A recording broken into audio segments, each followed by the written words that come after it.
Hey, what is up guys, and welcome back to the channel. We're continuing the money making week, basically bringing you some of the best money methods in Gran Turismo 7 all week long. We are currently on the Thursday, so there's a few more methods to come, and we are still covering the Group 2 machines. These are the more modern GT500 machines, very highly recommended by a lot of people, so I thought I'd finally get around and try them out after previously trying the older GT500s. So this here is the Honda NSX Concept Gt 2016. It is yours from the Honda dealer for 800,000 credits. Coming in with its Raybrig livery. It's up to you what you do with that. Personally, I'm not a huge fan of that livery, so I did change it up. However, it's a very fast one-lap car. However, when we use the tune that we're going to use, it actually turns into a more endurance-orientated machine. Again, another simple tune for this one. You're going to run the racing hard tyres on both. Then you're going to run 50 and 60, 5, 5, 30, 30, 40, 40, 4.00, 4.00, 2.5, 2.0, 0.10 outwards, 0.20 inwards, 15, 40, 50, no nitrous or anything, no transmission change, minus 39 ballast positioning, 5 ballast, 89 output. You want your downforce at the front at 700, which is the minimum, and the max at the rear at 1150. You want your anti-lag system on strong. The rest doesn't need changing. Feel free to pause at any moment. Back at Sardinia for a bit. So you're going to head into Europe. This is for those that are new to the game. It's the Sardinia road track, not the windmills. That is a dirt track. World Touring Car 800. Unlocked a bit later on, I believe. And you're just going to go ahead and enter. Two strategy methods here. The first one is my personal favorite and definitely the quickest of the two, in my opinion anyway. I did run into a few problems with the AI throughout this. They just seem to be extra dirty and yeah, a bit frustrating, but it is what it is. I actually had a bit of a change up in how the AI worked as well, which was really weird. I don't know if it's just anything to do with this car being a bit different. But yeah, it was just kind of weird. I'll point that out when it comes to it. So lap 1, basically what you're going to do, leave your car at max power just like the Lexus yesterday, and charge your way up that grid as quickly and as cleanly as you can. I'm not going to have the best outlap here, but I'm basically just using my straight line power advantage and cornering speed advantage to overtake as many cars as possible. On outright pace, this is not as fast as the Lexus. Like I said, it goes into, I guess, more of an endurance feeling, whereas if you use this car in its standard form, it's very quick on its one lap pace, very capable, but now it just feels a lot more in the, I guess, endurance feel to how it drives and how it behaves. It's very grippy, very good on its tire life, and definitely, I guess, a bit better than the Lexus when it comes to its fuel consumption. As you can see, we're already up into the top 10 by the time we're getting through the end of the first lap. We're now going to use the massive straight line speed advantage to basically slipstream and work our way through the field. Both the Subarus now overtaken, and we're into the top 7 as we do a 144.277. By the start of lap 4, even after the problems I ran into, I finally got past the Dodge Viper, which is pretty much always in the lead early on. We're going to go around the outside of him, and that's the AI done and out the way with for now. On lap 5, you can see that the Dodge Viper pitted in, and this is where it really changed up. That's his usual, I guess, lap to pit. I believe he stops 3 times throughout the race. I may be wrong, but then you're going to see the Mercedes, which usually runs in second, was quite a lot, you know, way down the order, and actually pitted as well. So I'm not really sure what happened there. The rest of the AI will then pretty much pit on the end of lap 5. You will have 2 more cars that I believe are running 1-stop strategies, but the 2 stoppers will then pit at the end of lap 5.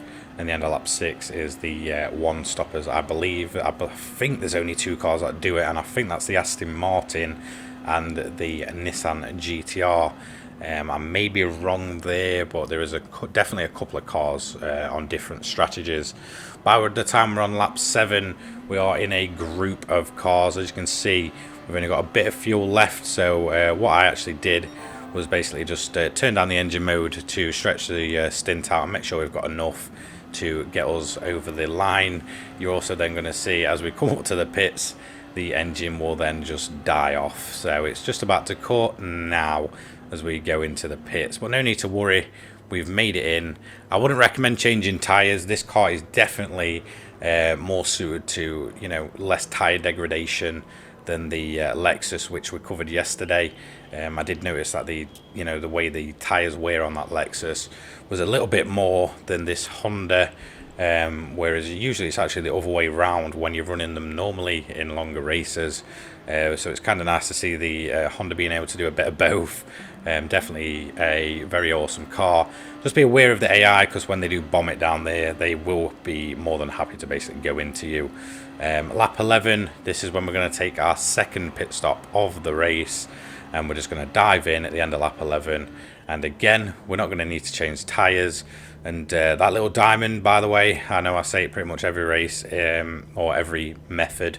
It does lie to you, so don't believe it. Just overfill a little bit just to ensure you've got a bit of fuel to go towards the end of the race, obviously as fast as you can. So I've just overfilled, and basically we're going to sprint on to the end of the race now. So final lap, and we have done a fastest lap on lap 14 of a 1:37.859. So it's definitely no slouch even in its one lap pace. It's just, you know, a bit kinder to its tyres and its fuel over the Lexus. Definitely feels a bit different as well. It feels more planted, whereas a Lexus can suffer from a bit of spinning up the tyres as you exit corners if you're just a little bit too rough on the throttle. But that's a first place and a total time of 25:45.592 with, I believe, 2 spin outs with the AI, so it's not too bad. We did a fastest lap on the final lap actually of a 1:37.392. So even when the tyres are wearing off, this car, you know, keeps its pace. And in that 25 minutes, we're going to earn 727,500 credits. So not too bad there. The second strategy, very similar to the RCF. You put the car in fuel mix 6. And then obviously with this car, it's definitely a lot slower than the Lexus when it's running in these higher fuel modes. Again, like I said, it's definitely got more of an endurance feel for longer stints. It is kinder to its tyres, like I said, and it is better on fuel. And it just kind of goes to show when you're doing this run, it definitely feels a lot more on par with the Group 3 cars. It's almost as if the power entirely has been sucked out of it. It definitely feels slower than the previous one, the Lexus, when you're doing this method.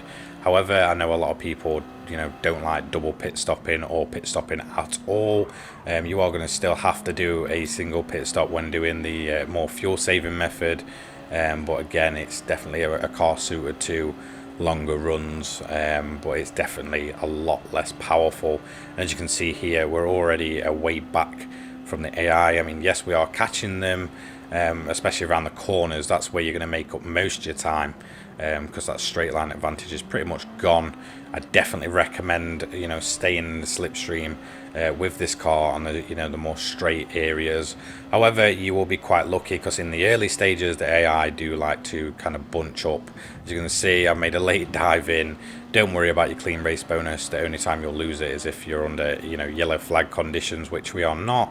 So we're just going to try and just get through as many as possible, even if it does backfire. So a bit of a scruffy opening lap, but it's not going to matter in the end. Obviously, we are on a completely different strategy from the majority of these Group 3 cars. But obviously, like I said, we're completely nerfed the power output, so it's definitely a more wild change compared to the Lexus in these higher fuel modes. By lap 4, you should inherit the lead. I didn't actually do the overtake on track. Well, I guess we kind of did, but the leader had obviously pitted. That's just leaving the Aston Martin V12 Vantage to basically, give me a push down the straight, and we're going to obviously use the better brakes and the better cornering speed to basically work our way through and move up into the lead on the track. By lap 11, you're going to take your one and only pit stop. We've gone a long time without pitting. I wouldn't recommend changing tyres. Like I said, this car very, very good on its tyre life. You're also not going to have to, overfuel. However, I am, because we're going to go into more of a sprint stage at this point. We've done a long fuel saving run, and now we can really, get the car back into life, whilst also keeping our very healthy lead, even while running in them very sluggish and slow engine modes. So we're going to come out, boost it back up to power mix 1, and away we go for the rest of the race. Onto the final lap, and as you can see, we've started putting in some 138s, and we're coming up to the last corner here, and we're just going to power down. We've got enough fuel left to just burn it off and keep on pushing as we're about to make our way through the last right-hander, very quick corner, onto the straight, and we're going to win the race by a long shot. I believe we've literally lapped the whole grid again, as we're going to finish first place, obviously, and overall we did it in a 26.8.130 with a fastest lap of 138.594 on lap 13. So again, a bit of a slower method, but it's more towards the people that enjoy kind of just cruising around at a leisurely pace and not have to worry about constantly lapping the AI and getting caught in the pack. Same payout, same clean race bonus, nice and easy. So there's only one more GT500 car left, and that is going to be the Nissan, but that's going to wait till another day. And then it's official. We've done a money guide and tuning strategies for each and every one of the GT500 cars in the game so far, and I absolutely love this car. Yes, it's maybe not as outright pacey as the Lexus, but it definitely feels better.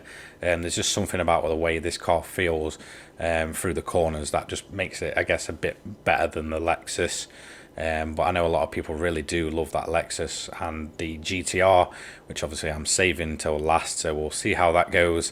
So be sure to tune in tomorrow as we continue the Money Method week. Don't forget to like, comment and subscribe, and I'll see you all in the next one, guys. Thank you so much for your support. Peace.